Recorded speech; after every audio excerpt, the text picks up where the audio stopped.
And Governor Abbott is ramping up his push for a school voucher legislation ahead of a Senate hearing tomorrow.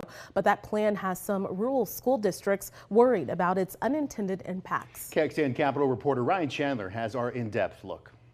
All of Texas students will be doing better with a robust school choice program in the state of Texas. Governor Abbott rallying his supporters to take his case for education right to the legislators. You need to call your state representative, your state senator, and let them know you support school choice in the state of Texas.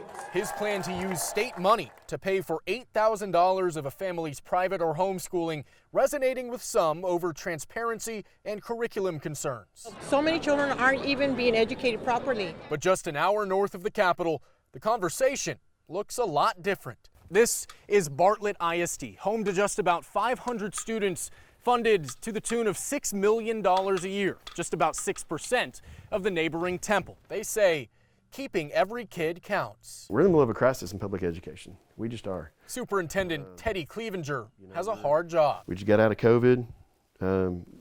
I think educators have been beat up over the last 2 to 3 years. He worries losing students to private schools would make it harder for his whole community. If we were to lose 5 or 10 kids even in a small school district, we're going to get impacted on a very large level here, even in Bartlett. Whereas 5 or 10 kids in Temple or 5 or 10 kids in Belton or Killeen wouldn't make hardly that much of an impact. But he'll join other representatives of rural Texas in bringing these concerns to the Capitol on Wednesday, when the Senate Education Committee decides whether to proceed. You're losing kids, you're losing funding, and that's definitely spells a disaster for public education schools.